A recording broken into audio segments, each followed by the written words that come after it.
जय जिनेन्द्र। आज पर्युषण पर्व का 5वां दिन है और हम लगातार अंतगढ़ सूत्र के माध्यम से महापुरुषों के जीवन को समझने की कोशिश कर रहे हैं।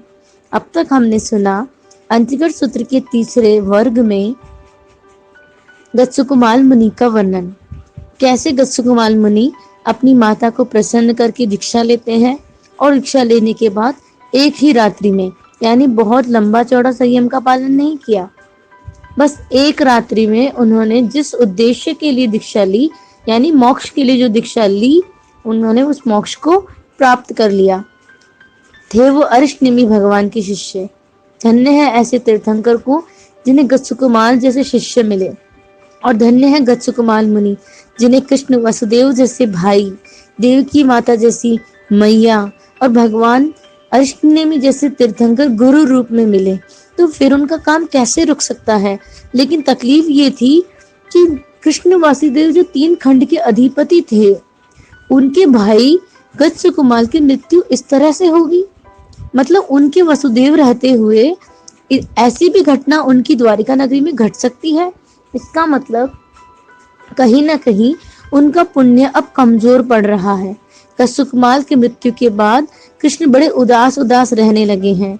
उसी नगरी में अरिष्टनेमी भगवान का फिर से पदार्पण होता है और अरिष्टनेमी भगवान की वाणी सुनकर चौथे वर्ग में भी जिन राजकुमारों का वर्णन आया है, जाली, मयाली, उबियाली, वो भी भगवान की वाणी को सुनते हैं और उसी भाव में संयम लेकर सिद्ध बुद्ध और मुक्त हो जाते हैं। अब आगे वर्णन चलता है 5वें वर्ग में रानियों का वर्णन। अब तक हमने 1 से लेकर 4 वर्गों में जिन राजकुमारों का वर्णन सुना, वे सब तो पुरुष थे, लेकिन अब वर्णन आ रहा है रानियों का, स्त्रियों का। इसका मतलब ये स्पष्ट हो जाता है कि संयम जो है, मोक्ष जो है, केवल किसी स्त्री की किसी पुरुष की बपौती नहीं है। जो भी संयम को अंगीकार करेगा, जो भी कर्म निर्जरा के लिए इस रास्ते पर चल पड़ेगा, वो कोई भी जना हो, चाहे वो स्त्री हो चाहे पुरुष हो, वो मुक्त हो सकता है। कहीं कहीं ये धारणा भी चलती है कि स्त्री तो कभी मोक्ष हो, स्त्री को कभी मोक्ष नहीं मिल सकता। मोक्ष मिलता है आत्मा को, ना स्त्री को ना पुरुष को, बल्कि आत्मा मुक्त होती है शरीर से। तो इस तरह से इस 5वें वर्ग में हम उन रानियों का वर्णन सुनेंगे और सुनेंगे कि किस तरह से कृष्ण वासुदेव की जो द्वारिका नगरी है, उसका आगे जाकर क्या होता है। कृष्ण को जैसे ही पता लगता है कि भगवान का पदार्पण द्वारिका नगरी में हुआ है, वो अपनी रानियों के साथ भगवान के चरणों में बैठे हैं। पूरी परिषदा लगी हुई है और भगवान प्रवचन और अपनी देशना फरमा रहे हैं। इस बार प्रवचन, क्योंकि भगवान तो सर्वज्ञ हैं, उन्हें हर चीज दिखाई दे रही है और अब भगवान को लगा कि कृष्ण को चेताना जरूरी है कि कृष्ण का पुण्य कमजोर हो रहा है, अब उसे थोड़ा सावधान होना चाहिए। और भगवान ने सीधा ऐसे कुछ फरमाया होगा कि जो कुछ भी मिला है ना, वो सब मिटेगा। भगवान ऐसी देशना फरमा रहे हैं कि इस दुनिया में nothing is permanent, everything is impermanent, यानी जो कुछ भी है, जो भी पैदा हुआ है, वो मरेगा। जो चीज बनी है वो नष्ट होगी ही होगी। जब भगवान की ये बात सुन रहे हैं ना, तो कृष्ण को लगा, अरे भगवान कह रहे जो कुछ भी बना है वो मिट जाएगा। उदास तो थे ही, तो क्या मेरी ये द्वारिका जो देवताओं के द्वारा बनाई गई है, इतनी सुंदर, इतनी विशाल नगरी है, क्या वो भी नष्ट हो जाएगी। तो पूछ लिया कृष्ण ने, क्या भगवान मेरी द्वारिका भी नष्ट हो जाएगी। तो भगवान ने कहा, हाँ वसुदेव, तुम्हारी ये जो द्वारिका नगरी है ना, ये भी जलकर खत्म हो जाएगी। जलकर खत्म हो जाएगी भगवान? वो कैसे जलकर खत्म हो जाएगी? इसको भी कोई जला सकता है? ये तो इतनी मजबूत बनी हुई है। तब भगवान से पूछ लिया, भगवान मेरी द्वारिका का विनाश कैसे होगा, आप बताइए। तो भगवान ने कहा, हे कृष्ण, तुम्हारी ये जो द्वारिका है इतनी सुंदर है, अब बस इसका समय नजदीक है। 3 कारणों से तुम्हारी द्वारिका जलकर राख हो जाएगी। एक सुरा यानी शराब, अग्नि यानी आग, और तीसरा द्वैपायन ऋषि। एक ऋषि है जिनका नाम था द्वैपायन। इन तीनों के निमित्त से, तीनों की वजह से तुम्हारी ये द्वारिका नष्ट हो जाएगी। तो कृष्ण ने पूछा, फिर क्या मैं भी जल जाऊंगा? तो भगवान ने कहा, कृष्ण नहीं, तुम नहीं जलोगे। तो उन्होंने कहा, फिर भगवान मैं भी जल्दी से संयम ले लेता हूँ, तो उससे मैं बच जाऊंगा। तो भगवान ने कहा, हे कृष्ण, तुम्हारे भाव बड़े उत्तम हैं, लेकिन तुम संयम को अंगीकार नहीं कर सकते। जानते हैं क्यों? क्योंकि कृष्ण वासुदेव ने अपने पुराने जन्म में, पुराने भव में निदान कर लिया था। आप जानते हैं निदान का मतलब क्या होता है? निदान का मतलब होता है अपनी साधना, अपनी तपस्या, इसको बेच डालना। यानी ऐसी साधना जो हमें दिव्य सुख, मोक्ष का सुख प्रदान कर सकती है, लेकिन उस साधना को संसार की छोटी मोटी इच्छाओं के लिए बेच डालना। कई बार आप जानते हैं ना, मेरे ये हो गया तो मैं तेला कर लूंगा, अगर मैं पास हो गया तो मैं ऐसा कर लूंगा। ये जितनी भी सांसारिक इच्छाएं हैं, कई बार नमोकार का जाप भी इसलिए ताकि मेरा बेटा ठीक हो जाए, हमारे घर में सब कुछ अच्छा हो जाए। इसके लिए अगर हम धर्म साधना कर रहे हैं तो ये तरीका सही नहीं है। बल्कि आप बिना इच्छा के भी करोगे तो अपने आप उसका परिणाम तो आ ही जाएगा। लेकिन जब व्यक्ति ये सोच लेता है अगर मेरी साधना का कुछ फल हो तो मुझे अमुक वस्तु प्राप्त हो जाए, अमुक व्यक्ति प्राप्त हो जाए, इस तरह से जब वो अपनी साधना को सौदेबाजी करने लगता है, उसे दांव पर लगाने लगता है, तब जाकर वो निदान हो जाता है। और ऐसे निदान के कारण आज कृष्ण वासुदेव भगवान के समीप बैठे हैं, उनकी वाणी को सुन भी रहे हैं, संयम के भाव भी बन रहे हैं। लेकिन भगवान कह रहे हैं कि वसुदेव तुम निदान किए हुए हो, तुम संयम इस जन्म में नहीं ले सकते। तो भगवान से पूछा, भगवान अगर मैं संयम नहीं ले सकता तो द्वारिका जल जाएगी, फिर मेरा क्या होगा, मैं मरकर कहाँ जाऊंगा? तब भगवान ने कहा, कृष्ण तुम मरकर नरक में जाओगे। मैं नरक में जाऊंगा, 3 खंड का अधिपति और नरक में? आप जानते हैं कृष्ण नरक में क्यों गए? क्योंकि कृष्ण वासुदेव संयम नहीं ले पाए और उन्होंने अपने जीवन में इतने युद्ध, इतनी हत्याएं भी की है। क्योंकि युद्ध तो युद्ध होता है, वहां पर तो हार जीत का सवाल होता है, तो कितनों को ही मारना भी पड़ता है। लेकिन उसका प्रायश्चित सिर्फ दीक्षा से हो सकता था और कृष्ण वासुदेव तो दीक्षा नहीं ले पाए, तो प्रायश्चित ही नहीं हो पाया और उन्होंने जाने अनजाने नरक आयुष्य का बंद कर लिया और मर करके नरक जाना पड़ेगा। तो जैसे ही उन्होंने सुना भगवान मैं नरक जाऊंगा, तो बड़े आर्त ध्यान में चले जाते हैं, बहुत रोने लग जाते हैं। तब भगवान ने कहा, वसुदेव तुम रो मत, मैं तुम्हें एक और अच्छी सी खुशखबरी सुनाता हूँ। जब तुम नरक की आयुष्य पूर्ण कर लोगे ना, तो वहां से निकलकर महावेदी क्षेत्र में 12वें तीर्थंकर बनोगे। जैसे कृष्ण ने सुना मैं तीर्थंकर बनूंगा, तो उनका दुख गायब हो गया ना। वो ये भूल ही गए कि मैं मर के नरक में भी जाऊंगा। तीर्थंकर बनने की खुशी ने कृष्ण को बहुत खुश कर दिया और भगवान के चरणों में प्रणाम करने के साथ साथ बड़े खुश हुए कि भगवान आपकी वाणी सुनकर मैं तो धन्य हो गया हूँ। अब वो एक ही बात दिमाग में घूम रही है, रानियां भी भगवान की वाणी को सुन रही है। रानियों ने जब भगवान की वाणी सुनी तो सुनते सुनते उनके अंदर में भी वैराग्य आ रहा है। लेकिन कृष्ण वासुदेव ने संकल्प ले लिया कि जब द्वारिका को जलना ही है तो फिर मैं क्यों किसी को दीक्षा लेने से रोकूं? है ना कृष्ण की खास बात, कृष्ण जैसा पुत्र नहीं, कृष्ण जैसा भाई नहीं, कृष्ण जैसा राजा नहीं, और कृष्ण अब संयम की दलाली करने चले हैं। कृष्ण जैसा पति कौन होगा जो आगे होकर जब पता लगाया ना द्वारिका जल जाएगी तो सोच लिया चाहे मेरी पत्नियां हो, मेरे पुत्र हो, मेरी पुत्रियां हो, मैं अपनी आंखों के सामने इन्हें मरते हुए नहीं देख सकता। अब मैं अपनी प्रजा को, क्योंकि राजा के लिए तो उसकी प्रजा भी संतान जैसी होती है, तो कृष्ण ने सोच लिया कि मैं पूरी की पूरी नगरी में ढिंडोरा पिटवा देता हूँ कि जो भी अपनी जान बचाना चाहता है द्वारिका तो जलेगी, तो वो क्यों ना भगवान अरिष्ट नेमी के चरणों में दीक्षित हो जाए। जो भगवान अरिष्ट नेमी के चरणों में दीक्षित हो जाएगा ना, तो उनके पीछे घर परिवार का खर्चा सब कुछ मैं चलाऊंगा, उनके परिवार की देखभाल मैं करूंगा। लेकिन ये बहुत गोल्डन चांस है कि अभी मौत सर पर है, अगर अपनी जिंदगी प्यारी है, खुद का कल्याण करना है तो प्रभु के चरणों में समर्पित हो जाओ। अपनी अपनी रानियों को भी बोला। जब रानियों ने सुना, ऐसे तो कृष्ण गस्सुकुमाल को रोक रहे थे दीक्षा के लिए, लेकिन आज कृष्ण आगे होकर जब पूरी की पूरी प्रजा को अनुमति दे रहे हैं तो ये सही मौका है। और रानियों ने भी कृष्ण वासुदेव से दीक्षा की अनुमति मांगी, तो कृष्ण ने सहर्ष उनको दीक्षा की आज्ञा दी।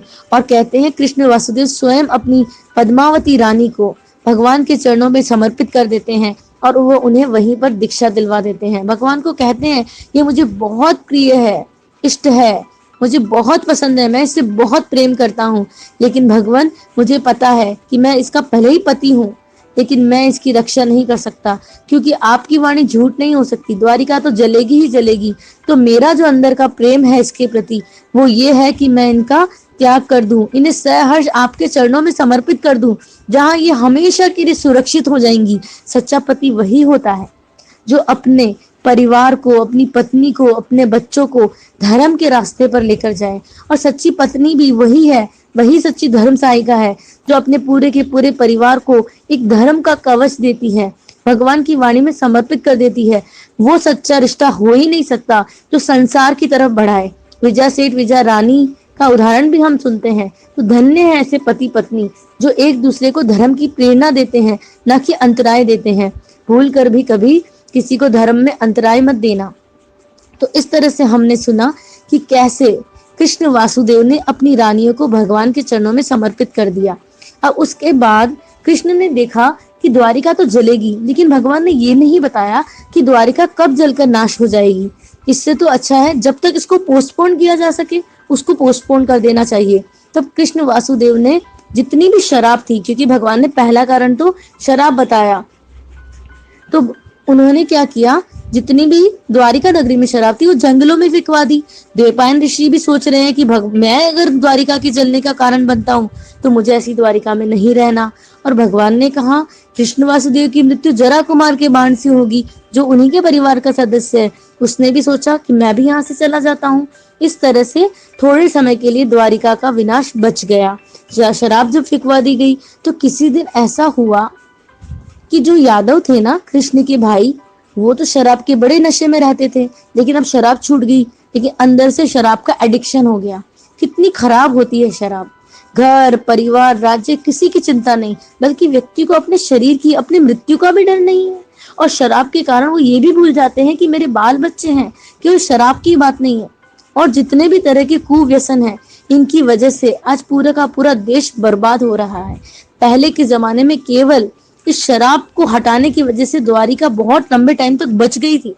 लेकिन एक दिन ऐसा आया जब यादव जंगल में गए ना, तो वहां पर उनको वो शराब के घड़े दिख गए और उन्होंने देखा, अरे शराब तो वापस बन गई, पहले सूख गई लेकिन बारिश के कारण वापस गीली हो गई। तो उन्होंने बहुत शराब पी और शराब पीते पीते जंगलों में घूम रहे हैं, मस्तियां कर रहे हैं। अचानक देखा द्वैपायन ऋषि भी वहां पर है।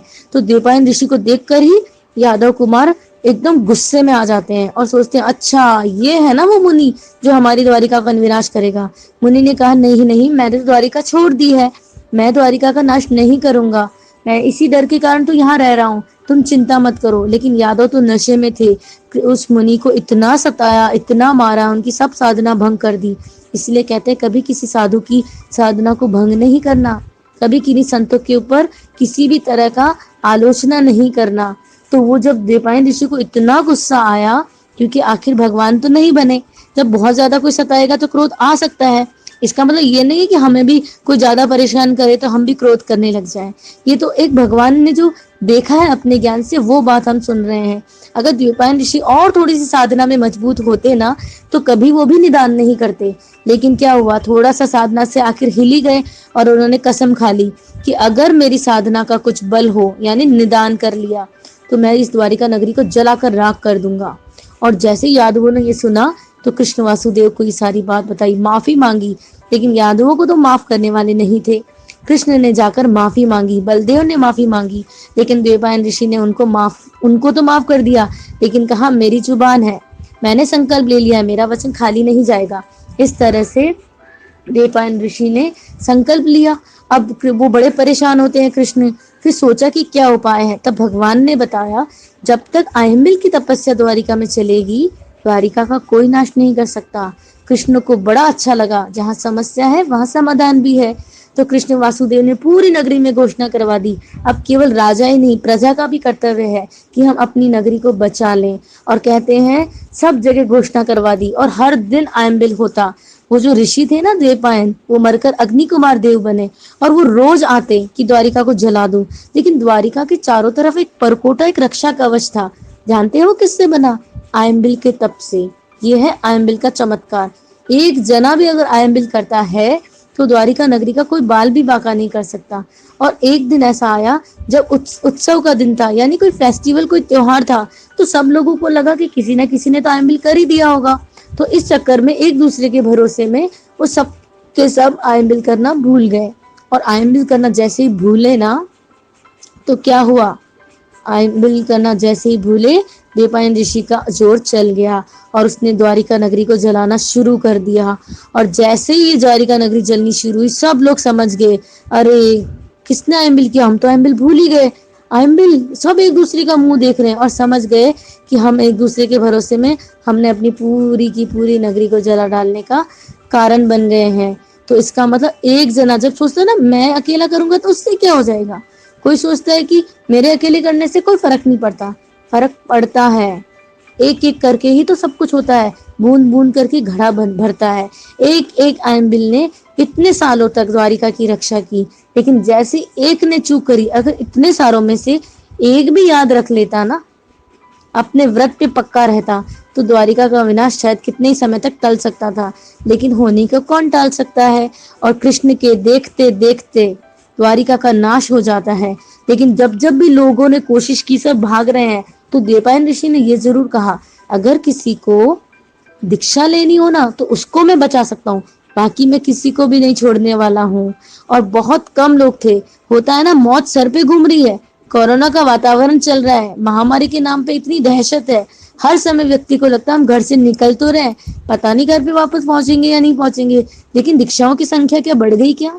ये आसक्ति, ये संसार का आकर्षण ही ऐसा है। सबको लगता है कि नहीं मैं नहीं मरूंगा, सबको लगता है कि नहीं दूसरों के घर में प्रॉब्लम आई है, हमारे थोड़ी आएगी, दूसरों के घर में मृत्यु हुई है, हमारी थोड़ी मृत्यु आएगी। इस चक्कर में कभी वैराग्य आता ही नहीं है। तो कृष्ण वासुदेव भी देख रहे हैं कि इतना मौत सामने है, मैंने सब ढिंढोरा भी पिटवा दिया कि जो जो भी दीक्षा लेगा उनका सबका संभाल मैं करूंगा। लेकिन लोग बातें बनाने वाले कितने, आया बड़ा सबकी संभाल करने वाला महाराज बनाना चाह रहा है और पैसे देकर। कई बार हमारे मन में भी होता है ना कि कोई दीक्षा लेने वाला होता है तो हम बात बना देते हैं, अच्छा उसकी परिवार वालों को इतना पैसे दिए और फिर दीक्षा ली। अरे पैसे तो उसकी दीक्षा के सामने 2 कौड़ी की भी नहीं है। अगर आज हमें कोई कहे ना कि ये लो 10 लाख रुपए और तुम्हें जीवन भर 5 महाव्रत का पालन करना है, कोई सोचेगा 10 लाख तो साइड में एक भिखारी भी नहीं लेगा। क्योंकि हमारी संसार की भोग भोगने की जो इच्छा है ना, मौज शौक की, उसके लिए हम कोई भी कीमत चुका सकते हैं। तो वहां पर कृष्ण ने कितना ही दलाली करी कि मैं संयम नहीं ले सकता, पश्चाताप हो रहा है, लेकिन मैं सब लोगों को संयम दिला दूं। लेकिन क्या उनका जोर चला क्या? उन्होंने अपनी रानियों को, दासियों को, बेटों को, पौत्रों को, सबको आज्ञा दी। लेकिन दीक्षा द्वारिका नगरी तो बहुत बड़ी थी, दीक्षा लेने वालों की संख्या कितनी थी? बहुत थोड़ी, और मरने वालों की संख्या बहुत ज्यादा। इसी तरह से हमें इस प्रसंग को सुनने के बाद ये देखना है कि कृष्ण वासुदेव मायूस नहीं हुए, उन्होंने प्रजा के लिए क्या कुछ नहीं किया।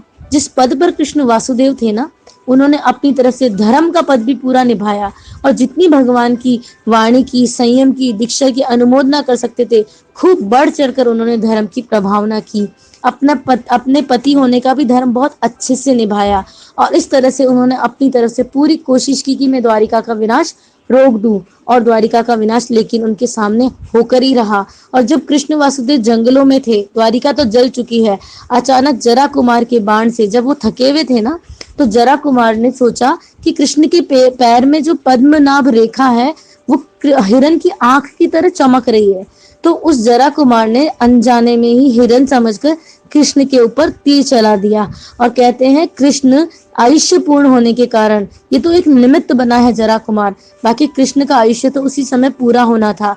और कहते हैं कृष्ण वासुदेव वहीं पर अपने आयुष्य को पूर्ण करके अपने इस मनुष्य भव को खो देते हैं। लेकिन सबसे अच्छी बात है, मनुष्य भव खोया जरूर है उन्होंने, आगे भले ही नरक में गए हैं, लेकिन जो उन्होंने आगे के लिए कमाई की है, तीर्थंकर नाम कर्म का जो बंद किया है, वो इस कृष्ण वासुदेव पने में ही किया है।